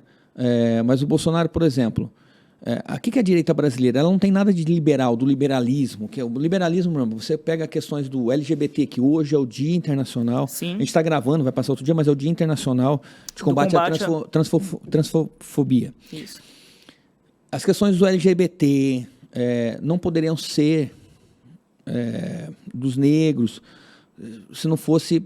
A questão de cotas no mundo, ela é vista como uma questão liberal. Sim. Embora o liberalismo foi a matriz da escravidão no passado. Então, assim, é igual quando o cara pega coisas do socialismo, só coisa boa. O cara pega lá as questões de Portugal, da Espanha e tal, mas esquece das maldades que tem em Cuba, na Venezuela e tal. Aí, quando o cara pega também a questão liberal, ele pega só as questões boas ali do liberalismo e esquece... Engraçado, parece que algumas pessoas que você citou fazem a mesma coisa com o evangelho, né? Pegam só ali o que os convém. E as pessoas que querem defender essas visões também fazem a mesma coisa. A direita brasileira ela tem esse vício. Ela tem um vício que é militar, que é muito ligado ao corporativismo. Tem uma coisa que eu não consigo imaginar por que os médicos são bolsonaristas. Tem uma profissão mais linda, mais humana do que o médico. Eu acho que mais humana que o médico, só a enfermagem. Porque o médico, ele te cuida, mas a enfermagem, eu sei porque o meu menino ficou internado. A gente vai entrar nesse assunto, se você permitir. Claro, a gente deve falar desse assunto. Os enfermeiros, a enfermeira, eu acho que a profissão que mais chega perto da maternidade é a enfermagem. Você pode ver que os enfermeiros eles são de esquerda e os médicos são de direita. É uma coisa assim inconcebível, não dá para entender. Tem uma questão financeira envolvida aí, né? Mas tem uma frase do Hipócrates, né? O pai da medicina, que é: onde houver amor pela arte da medicina, haverá amor pela humanidade. Então, é incabível pensar que quem faz um juramento como esse, né, de amar a humanidade, ser a favor de questões como a gente vê o atual presidente defendendo, né? Cara, na pandemia, 25% dos médicos eram a favor da cloroquina. A gente pega aqui um empresário aqui que é presidente de uma associação, ele ia nos veículos de comunicação e falava, defendia a cloroquina. Sim, sei de ele foi internado, quase morreu e ainda defende. Assim, é meio absurdo esse tipo de coisa. Assim. Eu olho para os médicos, assim, eu tenho grande devoção pelos médicos, eu acho assim, uma profissão tão maravilhosa. Eu olho, se um dos meus filhos virasse médico, nem que nenhum deles quer estudar medicina, eu ia falar, eu acho que imagina você ter um filho médico, que coisa linda. Mas não cabe assim para mim. É que eu entendo, a medicina no Brasil ela é muito cara. Então ela é vista mais por vocação, ela é mais vista como investimento. Então quando você paga uma faculdade privada, por exemplo, R$10 mil de mensalidade, poxa, é meio que você olha como investimento, assim, sabe? Então... E tem que dar um retorno financeiro, né? Ninguém vai se formar em medicina para viver ganhando 2, 3 salários mínimos aí depois. Não, é assim, eu vou falar um amigo aqui, o Mega, Luciano Mega, que é político e é médico. Cara, eu que lancei o Mega como DJ. Uma moça ligou e falou assim, tem um médico aqui que quer ser DJ e tal, né? Aí pegou, me liga o Mega e falou, doutor, só que não tem cachê minhas festas, aqui dá 150 pessoas. Não, eu quero ser DJ e tal. Então pode vir e tal. Ele foi lá. E aí eu fiz uma grande amizade, assim, o Mega é um dos seres humanos mais fantásticos que eu conheço. Eu tenho pouco contato com ele, mas eu acho ele divertido. Não, demais. Não, divertido assim, o cara é pediatra, de UTI, de HC, imagina, o cara é nossa, é um tudo. Conversa com o Mega sobre política. Nunca conversei. É horroroso. Nossa senhora, é terrível. Sabe, uns conceitos conservadores, uma coisa retrógrada, e assim, tô falando assim, eu amo o Mega. Só que eu não perco a razão de falar assim, das coisas. Você votaria no Mega? Vou dar um exemplo. O Mega virou vereador. A primeira função dele que foi devolver o carro. Isso é uma coisa que enfraquece a política.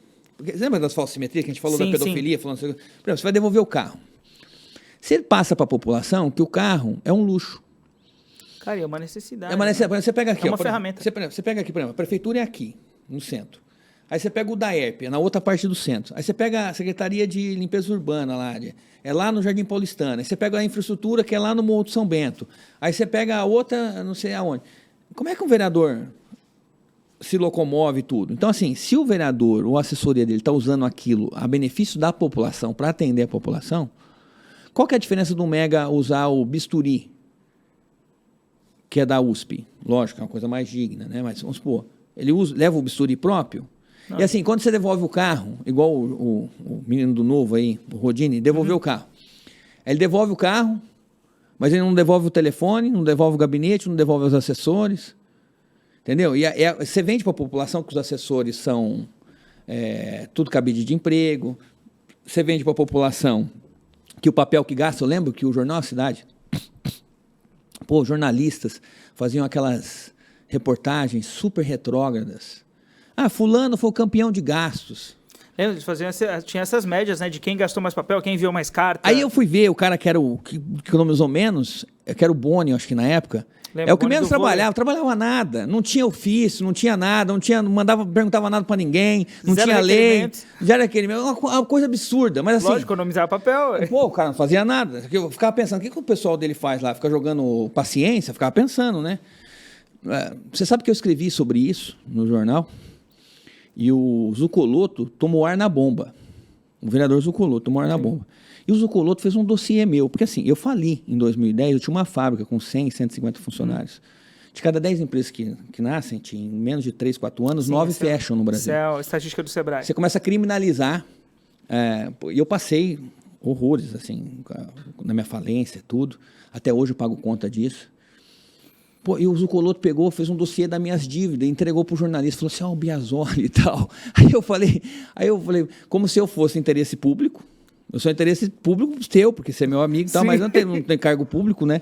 E qual que é o interesse? E assim, como se fosse crime você dever, que eu devia para 2, 3 bancos e tal. E perdoa você, viu, Zucoloto? A única coisa que eu peço é que você não tenha usado a máquina pública para fazer esse dossiê. Porque, primeiro, assim, tem vários assessores teus que são meus amigos. E segundo, assim, imagina ele ter usado o computador da Câmara ou o computador lá do tribunal para fazer uma busca para saber o que o Biasoli deve, né? Poxa, sacanagem. Aí fazer mais ou menos o que o Moro fez, né? De perseguir e tal. Mas assim, perdoa o Zucoloto, que acho que ele até voltou atrás nessa questão do carro.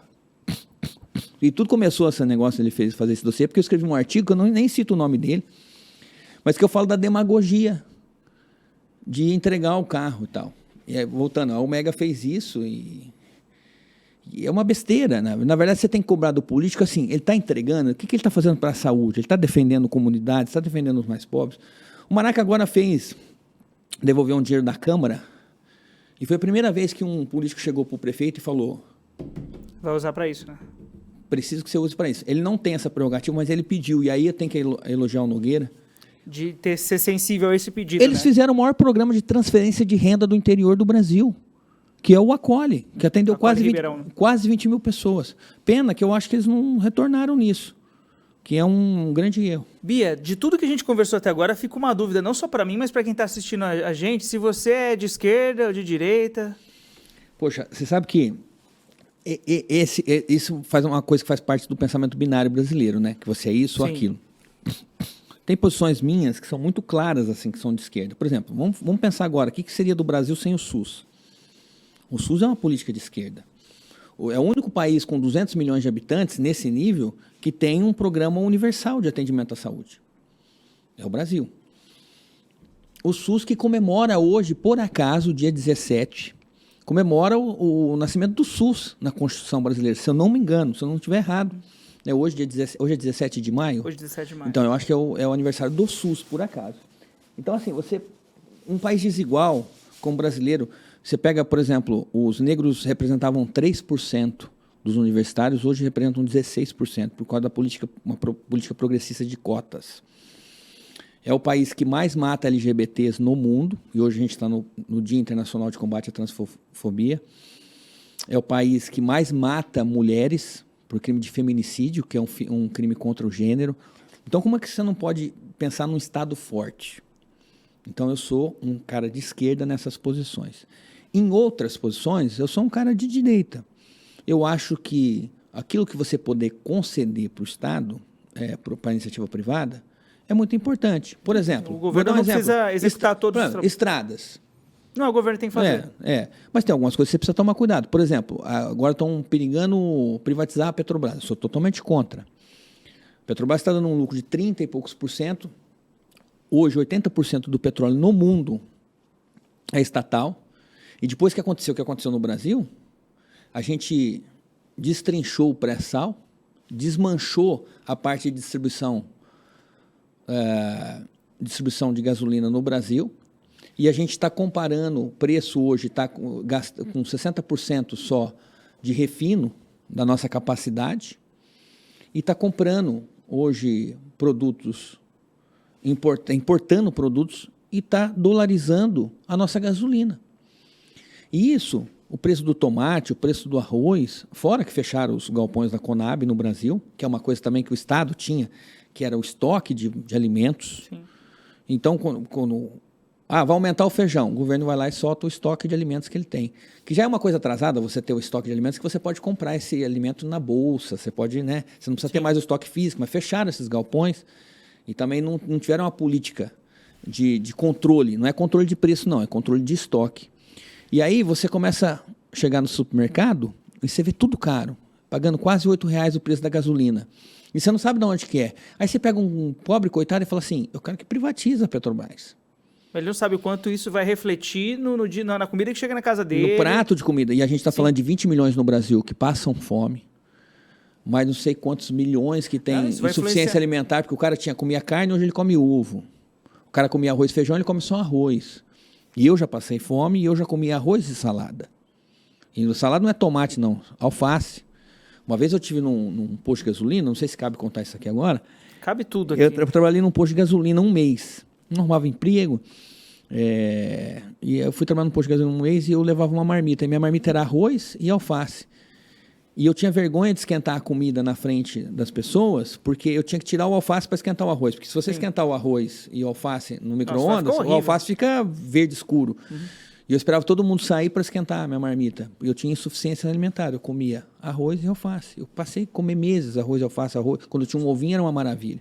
E a gente vê milhões de famílias brasileiras que passam por isso. Como é que você vai aceitar essas pessoas que estão na rua, Ti? Hoje, você anda em tudo quanto é lugar, você vê pessoas jogadas na rua, dormindo na rua. E tem gente que fala assim, não, eles querem ficar aí. Sabe, é uma coisa até, vi uma amiga agora, ela falou que o Lula, e aí não vou fazer defesa do Lula, tá? Mas eu vou fazer defesa nisso que o Lula falou. Ela falou que o Lula defendia o cara que roubava o telefone celular. Aí eu fui olhar, ler o que o Lula falou, contexto, começo, meio e fim. E o Lula fala assim, a gente não dá oportunidade para esses jovens, e isso está no IPEA, porque a gente tem uma geração Ti. É uma geração que nem estuda e nem trabalha. Então são jovens largados. E ele falava, esse cara, ele deixa de ter emprego, e ele fica desesperado, e ele sai para roubar celular. E aí a gente joga esse cara... na fábrica de delinquência. Joga esse cara, prende esse cara. Ele não estava falando que ele é a favor, que tinha que passar a mão na cabeça do cara que roubou o celular, mas ele estava explicando uma coisa que tem no Rousseau. Sim. O Rousseau fala, o ser humano nasce livre e a sociedade que o degenera. O Racionais fala, ele se espelha em quem está mais perto. O Oscar Wilde fala sobre isso, no Retrato de Dorian Gray. Ele fala, as pessoas sabem o preço de tudo, mas desconhecem o valor das coisas. Entendeu? Então, a gente tem os nossos valores. Sim. Então, a gente tem que tomar cuidado no que a gente defende. Então, tem posições minhas que são de direita e tem posições minhas que são assim... Por exemplo, educação no Brasil. Eu sou a favor de ter uma terceirização de creches, por exemplo. De você poder pagar para creches privadas para que as mães zerem a fila da creche. Mas eu sou muito a favor do ensino público. Eu acho que tem que investir no ensino público, nas escolas técnicas, eu acho que tem que ir nas universidades federais. A gente estava falando da USP aqui, que é um lugar... Gente, Ribeirão Preto tem uma USP e é muito pouco explorada. Olha o que essa USP faz, o HC faz, olha o tamanho disso tudo, essa cidade que é o HC, que é a USP em Ribeirão Preto. E é uma faculdade que às vezes as pessoas metem o pau. Vamos pensar que o Dória... Que fez a vacina do Butantan, lá falando com o Butantan e tudo, o Dória, no começo do governo dele, ele falava mal das faculdades públicas e ele retirou verba, inclusive do Butantan. Aí depois a gente viu que, nossa, é importante ter o Butantan, é importante investir em infectologistas, em médicos, em cientistas, na Universidade Federal. Você falou de educação, me lembrei de uma figura, né, que mora aqui, né, em Ribeirão, mas é uma figura mundial, né, para a educação nacional, nem se fala. Eu me lembro de um episódio onde o Chaim Zaya, ele foi questionado sobre o valor das mensalidades da escola dele. Alguém falou que as escolas dele custam muito caro as mensalidades e que ele tinha que abaixar o preço, né? Ele falou assim, ao invés disso, as minhas escolas têm esses valores e eu tenho fila de espera para matrícula. Vocês poderiam lutar para que o ensino público tivesse o nível que as minhas escolas têm. Sabe que tem uma história com o Chaim muito interessante. Uma vez eu estava perto do Chaim, o meu filho, eu fiz um erro de concordância na frente do Chaim. E eu não consegui corrigir meu erro de concordância. Poxa, eu fiquei mal, cara. Eu fiquei uns 2 dias pensando nisso. Acho que o Chaim nem lembra disso, mas eu fiquei mal. Eu fiz algum erro de concordância, assim, nós, não sei o que e tal. Falei, nossa. Na frente do Chaim. Ó, Bia, você vem contando desde o começo desse nosso podcast de algumas histórias da sua infância, contou de uma fase sua onde você teve uma empresa, ela quebrou, e essas experiências fizeram o Biasoli, tornaram o Biasoli que é hoje, né? E recentemente você passou por um outro episódio na sua vida pessoal que você se considera uma pessoa diferente hoje, depois do que você passou com seu filho? Com o Pedro? É. Olha, eu vivi um inferno em vida. No dia 23 de dezembro, o meu filho mandou um áudio para a mãe dele, para mim e por mão, ao mesmo tempo, dizendo que ele estava num prédio, no 4º andar, que ele ia se jogar. E eu fiz muitas campanhas sobre o Setembro Amarelo, que é prevenção ao suicídio. Sempre fui um progressista, sempre defendi causas, assim, acabei de falar das causas das minorias, das Sim. mulheres, né? Mas eu vi que eu era um leigo nisso. E a gente passou o Pedro é duro o pai falar de um filho sem ser suspeito, mas o Pedro é um grande menino, maravilhoso, inteligentíssimo, bonito, tem sonhos e tal. Mas eu acho que a pandemia foi um gatilho, fritou o cérebro dele. E eu acho que teve coisas que eu fui aquém para observar, porque eu sinto que a depressão em algumas pessoas, sabe uma cobra que ela vai te rodando e ela não te pica, mas ela vai te enrolando? Eu acho que alguém já viu, por exemplo, aqueles programas de auditório que o cara vai levar uma cobra, aí o cara tá mostrando a cobra lá no programa de auditório, a cobra é muito grande, de repente ela enrola no braço dele, aí todo mundo tem que ter uns 3, 4 para tirar a cobra. Eu acho que a depressão é mais ou menos isso. Ela vai te enrolando, ela vai te enrolando, vai te enrolando. E eu aprendi muito sobre depressão, não sei tudo ainda, sou muito engatilhando muito nisso, quero ser um ativista da causa. Tô patinando para conseguir juntar pessoas nisso, mas o Pedro sobreviveu, ficou 16 dias, foi salvo pelo lugar mais sagrado de Ribeirão Preto, que é o 2º andar do HCUE daqui. Foi salvo desde o SAMU, que é um serviço público, Sim. que é do SUS. Foi levado aqui para o HCUE, ficou 3 dias no CTI, recebeu cuidados. E aí a gente está falando dos médicos, dos enfermeiros. O médico te cuida, é maravilhosa a profissão, ele te salva. A doutora Mayra salvou meu filho. Mayra de Biase, essa mulher é uma santa para mim. Ela que recebeu meu filho ali na hora do choque, ali no HC. Mas nenhuma profissão chega tão perto à maternidade como a enfermagem. A enfermeira te dá remédio, ela te limpa, ela te troca a roupa, ela é psicóloga porque ela conversa com você. É uma entrega muito grande ali, né? E esses 16 dias, eu já tinha eu sempre botei importância no serviço público, né? A gente estava falando, todo mundo mete o pau e tal, aí veio o SUS, na pandemia, salvou a gente. Sim. E eu vi agora, nesses 16 dias que meu filho ficou no hospital, como ele foi cuidado. Entra mais de 10 médicos no quarto. É pediatra sênior, pediatra não sei do que, é o ortopedista, é a pessoa que tira o sangue, as enfermeiras, tudo quanto é gente, tudo quanto é especialidade. É um lugar assim de uma... Eu até cheguei um dia lá e falei assim, escuta, tem um compliance aqui? Que você quer fazer um elogio. Ela falou assim, não, por quê? Não, porque todo mundo tem uma tratativa diferente, mais humana. Tirando o tiozinho lá que cuida da parte de refeição, porque você almoça lá quando você é um parente lá, o tiozinho te trata meio mal lá, o cara lá da refeição. Mas tirando ele, o hospital inteiro, da pessoa que te atende até a enfermeira, é demais. E o Pedro ficou esses 16 dias lá. E desde então, ele saiu tipo dia 13 de janeiro, desde então a gente vem entendendo, tratando com psicólogo, com psiquiatra e tal. E a minha grande questão hoje sobre a saúde mental é que ela está pegando de jovens a adultos, de preto a branco, a mulher, a rico, a pobre, e a gente não está falando sobre esse assunto. Eu acho até, viu, tio, vou sugerir uma pauta para você, falar sobre saúde mental aqui um dia nesse podcast, sabe? Pegar uma pessoa, falar sobre saúde mental. Se você puder vir para contribuir, eu tenho certeza. Não, lógico que eu vou ser um pai, né, que é leigo para falar cientificamente, mas assim, eu sinto muito que a gente precisa falar muito sobre saúde mental e como as pessoas precisam ouvir sobre saúde mental, porque às vezes o seu filho está sofrendo.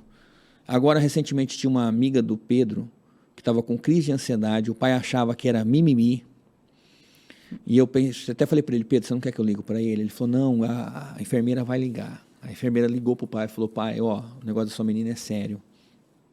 Ela precisa ir. Porque a gente fala assim, vai no psiquiatra. Você acha que psiquiatra é lugar de louco.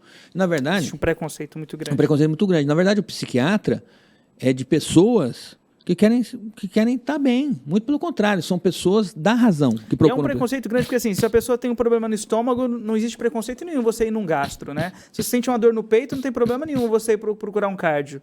E por que esse preconceito, né, de procurar um psiquiatra se você está com alguma condição que está te afetando a sua saúde mental? Vamos falar sobre quimicamente, por exemplo.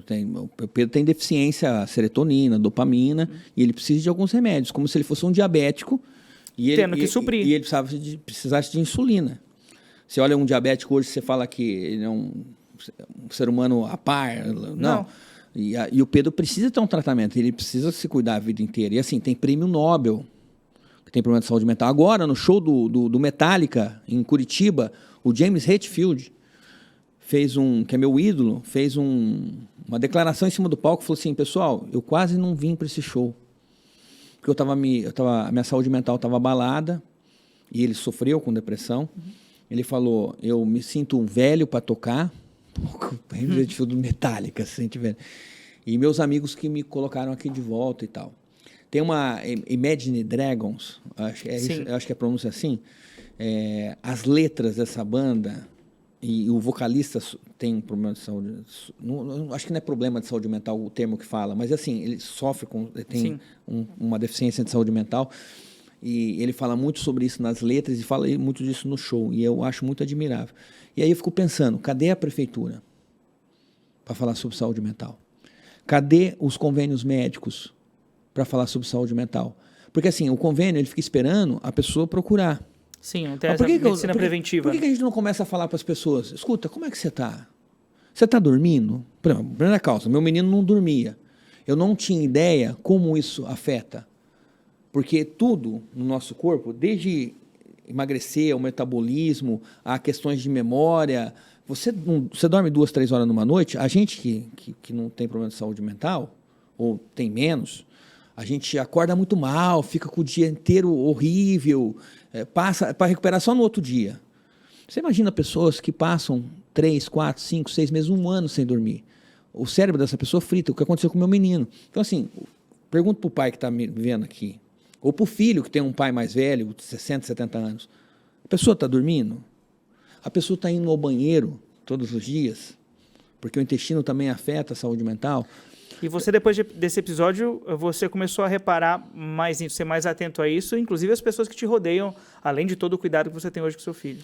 Muito, e eu estou querendo muito fazer uma semana sobre saúde mental. Falei com o Eduardo Soares. O Du, grande abraço, querido. Que é presidente da Associação Publicidade e Propaganda de Ribeirão Preto. O Eduardo é um grande ser humano, um grande pai, um grande profissional. Eu liguei para ele e falei, Du, vamos fazer uma coisa em parceria com a associação. Ele falou, inclusive a parte de layout, de questões, tem aqui a app Jovem e tal. Eu falei, nossa, que beleza. Aí eu tenho a Lacutesp, que é uma entidade do Pedrinho. Sim. que tem 700 alunos. Falei com o Maraca colocou à disposição da Câmara para fazer leis, para fazer o que precisa. A Harmônica está à disposição, a produtora está à disposição para vocês também. Você se colocou à disposição de fazer um podcast, fazer uns cortes, né? É importante trazer uma profissional aqui e tal. Então, assim, eu acho que eu tenho de melhor é o meu network. E eu consigo unir as pessoas. Né? Eu acho que é o melhor que eu tenho na parte política é fazer justamente, pegar o fulano com o cicrano e falar assim, vocês vão se dar bem no trabalho juntos e isso aqui vai dar fruto. Por exemplo, agora, o Maraca, junto com o Balê, está conseguindo esse aí que eu citei, esses 15 a 20 milhões pro HC. Sim.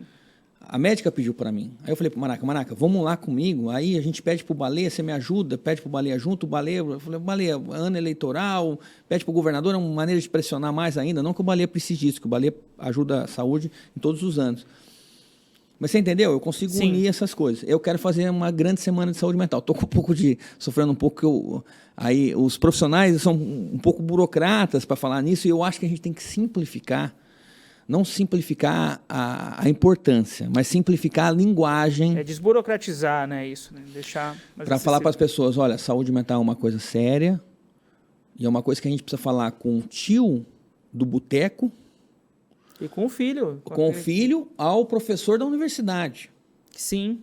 Tem que falar com todo mundo, porque todo mundo, de novo, preto, branco, todos estamos sujeitos. Preto, branco, japonês, indígena, rico, pobre, todo mundo está sujeito a ter um problema de saúde mental. E assim, tem algumas coisas que são de gatilhos, né? Tem a pessoa que sofreu, que teve gatilhos ali, a pessoa sofreu uma tentativa de estupro, foi assediada, perdeu o pai, tem uma série de coisas que são questões psicológicas, que eu acho que todo mundo tem que fazer terapia, né? Mas tem questões que são químicas, que é a questão do Pedro, por exemplo, que tem uma questão química envolvida, que precisa de um profissional, precisa de um psiquiatra. E, de novo, aonde está a prefeitura, aonde estão os convênios médicos, aonde estão as associações, grandes associações de Ribeirão Preto, para discutir um termo tão importante, tão rico. Porque, assim, de médico a gari, tem pessoas sofrendo com saúde mental. Certo. Bia, sabe que a gente já fica, né, muito tempo no telefone quando a gente pega para bater papo, e aqui a gente ficaria 6 horas batendo papo se deixasse. A gente vai fazer um podcast, né, no telefone. Já fizemos. Se gravasse as nossas... Não pode gravar as nossas ligações, a gente fala coisas que não deve. Mas eu queria o seguinte, que você voltasse aqui pra gente bater papo sobre o Palmeiras, sobre literatura, sobre teatro, sobre coisas que eu sei que são suas paixões. E a gente sempre termina o podcast aqui brindando alguma coisa. Hoje a gente não tá bebendo, tá, gente? Não sei se vocês perceberam. Eu acabei de virar o copo. Não combinaram o script comigo, acabei de virar o copo. Mas tem água aqui pra gente brindar. Ah, tá. Mas a gente não tá bebendo cerveja, só que a gente sempre termina aqui escolhendo algo para brindar. Então eu queria que você escolhesse aí um motivo para... O que você brindaria hoje, né? Qual seria um motivo de um brinde hoje aqui nesse Eu quero falar um verso que eu mais amo, que é um verso do Mayakovsky, que eu acho que representa muito aquilo que eu sou. Hoje eu estou mais calmo, né? Mas eu sempre fui muito visceral na minha vida. Quem conhece sabe. E o Mayakovsky... Aliás, eu fui presidente do Ribeirão Cena na época quando a gente trouxe o Festival Tchekov para Ribeirão Preto, então eu amo os russos, desculpa aí por causa da guerra, tá? Mas o Mayakovsky tem um verso que ele fala, que eu acho muito lindo, que ele fala: comigo a anatomia ficou louca, sou todo coração. Sensacional. Bia, e prazer te receber aqui, cara, muito legal. A gente sempre bate esse papo e era legal bater esse papo e a gente registrar isso, porque eu tenho certeza que tem pessoas que vão se interessar porque a gente está falando aqui, né? A gente falou sobre política local, falamos sobre política nacional. Falamos muito mal das pessoas também. Falamos mal das pessoas. Você não, eu, né? Eu acho que você vai ter que pôr aquela legenda, viu, pessoal? A opinião é exclusiva, como que é? As opiniões expressas nesse podcast são do convidado. Exclusivas do convidado, né? Não, mas assim, é muito legal te receber aqui. Tem muito mais pessoas e muito mais assuntos que eu gostaria de saber a sua opinião, porque você sempre vem dar essa aula de história, aula de política aqui pra gente, né? A gente podia fazer um programa só sobre os presidenciáveis, né? A gente poderia falar sobre muitas coisas aqui. Mas obrigado por ter aceitado o convite de estar aqui com a gente. E espero que você aceite os próximos convites para a gente não só bater papo entre nós dois, mas se tiver uma terceira pessoa aqui, para a gente sabatinar pessoas aqui. O que você acha? Você topa? Vai ser um prazer. Então, beleza. Falou, Bia. Valeu, querido. Até mais. Obrigado. Gente, tchau, tchau. Pode cortar para geral aqui. Tchau, tchau. Até o próximo programa. Falou.